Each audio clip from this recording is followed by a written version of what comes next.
All right, man, peace.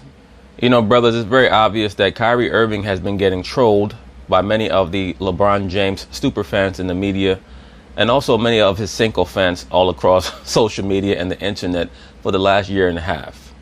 And their new tactic is trying to get him to believe that the team that he's currently on, the Boston Celtics, is better without him.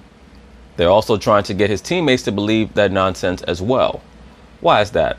Because they want to disintegrate whatever Kyrie's hopes were with that team, drive him off the squad, and seduce him to going to a team that will give him a lesser chance to win, or hopefully, really, they want him to go to the Lakers and team back up with LeBron James. It's very similar to when a female has a good man and her friend tells her that guy is no good for you. Why is that? Because she wants her friend's man. Or she just does not want her friend to be happy because she's not happy. So hopefully Kyrie Irving is aware of this and he'll be making his decisions based on his own understanding of what's going on, as opposed to allowing many of the members of the liberal sports media, who are almost unanimously LeBron James super fans, to influence him in the wrong way. Stephen A. Smith is going to break down exactly whose fault it is if Kyrie Irving decides to depart. Of course, they're going to talk about it, and I'm going to chime in. It is not Kyrie Irving's fault. Not at all. I'm not looking at Kyrie Irving. Let me tell y'all something right now. Y'all better start showing appreciation and respect. Absolutely. The Boston Celtics fans, they better respect that man Kyrie Irving while he's there, because they're going to see a difference in their team once he leaves if they do not replace him with another superstar. Kyrie Irving is one of the 4 or 5 players in the NBA who could take over a game in the fourth quarter. There's only about 4 or 5 guys like that, and he's one of them. Terry Rozier is a very nice player, but you're going to see when you give him more minutes that he is not that guy. I'm going to say it again. Terry Rozier is not that guy. Terry Rozier is one of the few players in the league that I've seen consistently ruin a 3-on-1 fast break. He has no idea what he's doing. Very talented brother, but his basketball IQ is very low. Now, we can accuse Kyrie maybe of being too ball dominant sometimes, but even when he passes the ball with flair, with proper timing, and he makes sure that he hits his shooters in the proper pocket, in the proper shooting motion. For greatness, let me tell you something right now. Kyrie Irving, listen, he can ball, we all know that. But there's certain people that can ball, and there's certain people who are box office. For example, we're in Charlotte, North Carolina. I got news for y'all. Kemba Walker's box office. Absolutely. That's why I've stated that Michael Jordan will do his best to re-sign him.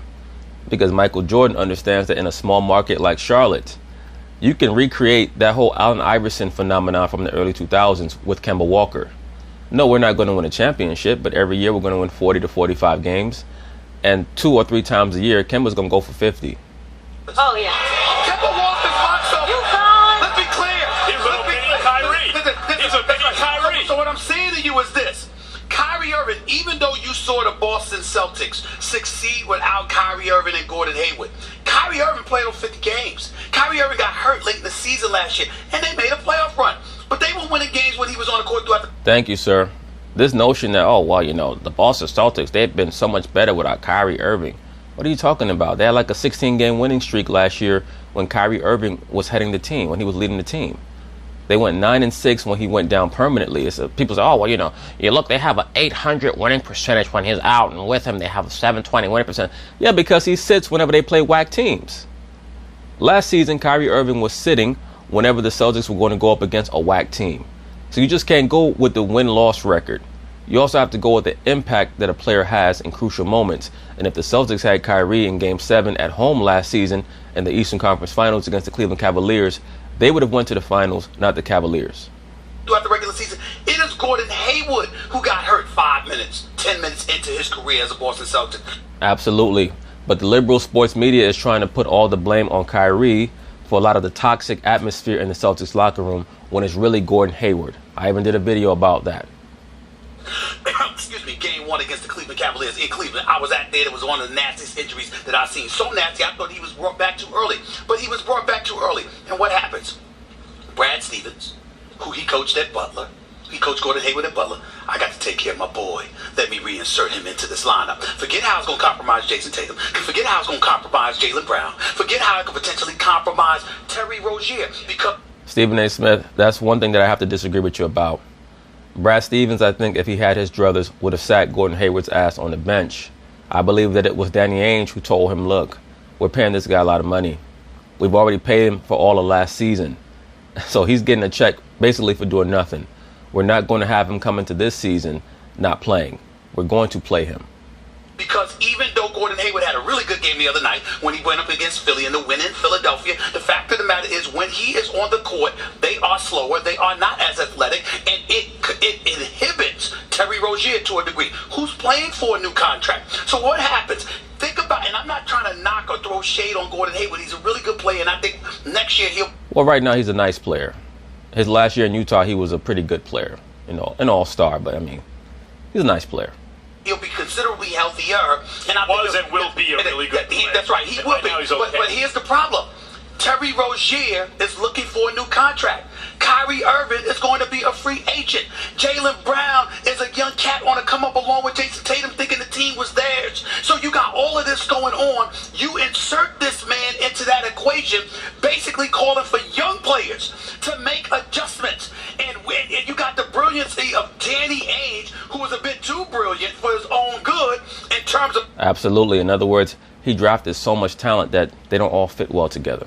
In terms of trying to re-ingratiate Gordon Hayward, because you're trying to justify the $131 million contract. Absolutely. You gave this man all of this stuff is going on, and we're looking at Kyrie. It's because of the media, Stephen A. Smith. It's the LeBron James fans in the media. They have been trying to highlight Kyrie Irving and blame him for everything for the last year and a half. So kudos to you for calling out that bullshit, because that's what it is. It's all bullshit. Kyrie is the problem. What drug are you sniffing, Basketball America? The only thing that I will blame Kyrie Irving for is trying to use a lot of those LeBron James silly tactics earlier this season. That was no bueno. It is not Kyrie that's the problem. It is the Boston Celtics. They'll get it together. I believe in them. But he ain't the problem. I'm sniffing oxygen. I'm sniffing reality is what I'm sniffing. Look, everyone knows... Along with some OxyContin, allegedly. Kyrie is an issue. The question is, how much is he to blame? How much is everyone else? Richard Jefferson on this show, I know you were watching yesterday, sick with the flu at home, watching First Take, your baby. I know you were watching. Richard Jefferson, what he said. I had to watch to make sure I kept y'all in line, but go ahead. He said, look, it's not just Kyrie, it's all the other players who have their minutes reduced. Like, they have a better time because they get more touches when Kyrie's off the floor because he's ball dominant. Right, but what Richard Jefferson also stated very well is that it's up to those players to learn how to play better alongside Kyrie when he's there, because Kyrie is clearly the best player on the team. So it's a psychological issue with the players because they feel freer when he's gone, but it's not your job to feel freer when your best player is gone. It's your job to maximize the potential for the team by acclimating yourself with the overall team framework when your best player is there, because when your best player is not there, you have no chance to win games. That's why growing up, there have been many players who could average 20 points a game on a bad team. But could you give a good team or a championship contending team those hard pressure-packed 13 points a game that they're going to need? That's the difference. But they need to change their attitudes too. Absolutely. Right? Like, it's not just, Kyrie wants to monopolize the ball. Kyrie share the ball. Hold on a second. Kyrie should make you guys better. You have to accept your roles. And I'm with Richard Jefferson on that. But here's the thing. Kyrie, you're the best player on the team. You want the responsibility of having your own team.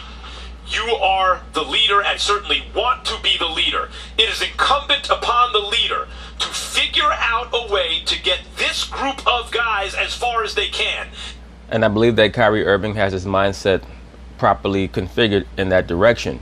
It's also up to the coach to take many of these talented players aside and tell them this is your role. And I'm not quite sure if Brad Stevens has done that. He has to let Jaylen Brown know. He has to let Marcus Morris know. He has to let Jason Tatum know. This is going to be your role this year, and we need you to maximize your role. That's why I said before the season, when I heard Jason Tatum was out there working out with Kobe Bryant, that was not a good thing. That was not a good thing. You cannot have two Mamba mentality players on the same team. You just can't have it. And in that, as I keep saying, the Michelangelo quote, in every slab of clay there's like a great sculpture, right? That's not true for every NBA team, but in that Celtics team somewhere, you're like, that's the team that can challenge the Warriors if they just figure that out. I agree. I think that the Celtics have the highest ceiling of any team in the Eastern Conference. I also think that they have possibly the lowest floor because of some of the issues going on in their locker room. That is on the coach, that's on Brad Stevens, and that is on the leader on the floor. That is Kyrie Irving. What a leader cannot do is throw up their hands and go, you know what, these young cats don't want to listen. I agree with that. Even if it looks like Kyrie's the problem, but really underneath it, Kyrie recognizes and he's right about the fact it's the young guys that need to understand how to do this thing. It's still on him to get it done. That is the responsibility of leadership. That's what he's got to do. I am so glad you brought that up. Because here's the deal, Max. If Kyrie Irving said, it's y'all ain't nothing, I'm perfect, we got a problem. If Kyrie is sitting there saying, look, this is what it takes to win. Get your head in the game, get your act together. There's nothing wrong with that. Let me tell you something right now. Tell us. Years ago, Michael Jordan was playing for the Chicago Bulls. You're Michael Jordan. No shit, he played for the Bulls. Get out of here. He's playing for the Chicago Bulls. I hope you don't get mad at me for telling the story. He didn't tell me. He don't know I know the story. So he's in an elevator. He's in an elevator with some of these players. A lot of Jordan elevator stories, by the way. They're all over the place. Stephen A. Smith loves telling this same raggedy-ass Michael Jordan elevator story. Go ahead, Steve. He's in an elevator. And he's like Al Bundy telling that same 3 touchdowns in a single game story. He's there with Scottie Pippen. Who will be here later. He's here with Scottie Pippen. This is what I was told. And Scottie Pippen clapping. Come on, guys, let's go. Let's go, y'all. Let's do it. Bring your game. Bring your A game. Let's go. Jordan like, A game. How about y'all bring A game? How about that? Bring A game. You understand what I'm saying? Now, some would say, especially in today's generation, why would he talk to them like that? The reason why Michael Jordan could talk to them like that, and I believe that the event that Stephen A. Smith is referring to occurred on the second three-peat team, is because the second three-peat team was filled with cast-offs. And that's what people don't get about those Bulls teams, especially the second three-peat team. The reason why they were able to win 72 games or 69 games in back-to-back seasons is because those players on that second three-peat team were just happy to be in the NBA. Luke Longley, Steve Kerr, Judd Buechler, Randy Brown, Jason Caffey, Dickie Simpkins, like those guys, they were just happy to be in the NBA playing with Michael Jordan on the Bulls. So they would do anything. They would run through a wall for Jordan. Like they really would. And that's why that team had no chemistry issues. The first three-peat team with Jordan and Pippen and B.J. Armstrong and John Paxson, Scott Williams, Stacey King, Cartwright, Perdue, all those guys, that team was filled with players who all wanted to start. So they had a lot of chemistry issues on that squad. Horace Grant and Stacey King, you know, they both wanted to be starters. Of course, Horace Grant was the far better player, but Stacey King was delusional. Scott Williams was delusional. He thought that he should be getting more minutes. Will Perdue wanted to start over Bill Cartwright. So, you know, they were much more talented than the second three-peat team. But their chemistry was nowhere near as good. The second three-peat team, those guys, they would do anything for Jordan. The whipping boy was Tony Kukoc. And he was very talented as a distributor. Also very good in the clutch. And of course you had Dennis Rodman. Even Dennis Rodman to a degree was a cast-off. Because the Bulls were the only team that he fit well on because Michael Jordan was basically the only superstar in the league that he respected. Phil Jackson was the only coach who he would listen to. What is he thinking about? But you know something? They went out there and they balled. And they handled their business. I love that story. But see, they're winning without Kyrie. They just won the last year. They haven't won shit. They're winning without Kyrie. They've never won anything to say that they're winning without Kyrie. They went to the Eastern Conference Finals without Kyrie. The Eastern Conference is way better this season than it was last season. I mean, they won 7 games with Milwaukee last year with a bad coach and with a Giannis who was still burgeoning, still bubbling. He's a much better player this year. He still has a ways to go when it comes to growth, but he's a much better player this year. Boston without Kyrie will not beat Milwaukee this year. I'm not even sure if they'll beat Philly in a 7-game series without Kyrie this year. When you get a chance to really scrutinize their team and come up with a defensive game plan against them in a playoff series, I don't see them defeating the Philadelphia 76ers without Kyrie Irving in the playoffs. And if they can, the coach should be fired immediately. But again, the question was about whatever issues, because Boston hasn't lived up to expectations as of yet. Nobody expected them to lose. But let me say this about the Boston Celtics, because we're all saying that they have not lived up to expectations. They've had, by most accounts, a poor season thus far, and they're 36-19. If they go 14-13 for the rest of the season, they're a 50-win team. So if they get hot over the course of their last 27 games, let's say they go 22-5. I mean, they're going to be a 58-win team. They still have a chance to win in the mid-50s. I mean, at least as of right now, if I remember correctly, their record is 36-19. Let's say if it's 36-21, for example. Even if it's 36-21, and they've played 57 games thus far, therefore they have 25 games left. If they were to go 20-5 and get hot, they're going to win 56 games. So they're going to be in the mix down the stretch. But you expected them to win more than they're winning. You didn't expect just the tumult that exists. At the end of the day, I'm not absolving Kyrie. I'm simply saying more of the I'm going to go right to organization and the coach. I'm going right to what you just used. If the Bulls didn't win a championship, no one's trying to hear, well, the guys didn't want to play. That's on MJ. MJ, get it done. No excuses to his... Right, but that's very different because Michael Jordan came onto the Bulls in 1984. All the players that they won the championship with in the early 90s, for the most part, were drafted. They acquired Bill Cartwright in a trade. I mean, of course, Scottie Pippen was acquired in a trade, quote unquote, but he pretty much was drafted by the team. He never played on another NBA team other than the Bulls, until he left. Point being is this: they came onto the squad understanding that Michael Jordan was the leader. A lot of these players are still struggling with the notion that Kyrie is the leader. They were players who were on that team before Kyrie got there. So it's a very different dynamic. Plus, Michael Jordan was almost universally recognized as the best player in the NBA by 1989-1990. Kyrie Irving is not recognized like that. That's why I stated in the videos that I did on that issue with him falling out with his teammates that he's trying to get them to view him like how they view LeBron James. And that's not going to happen.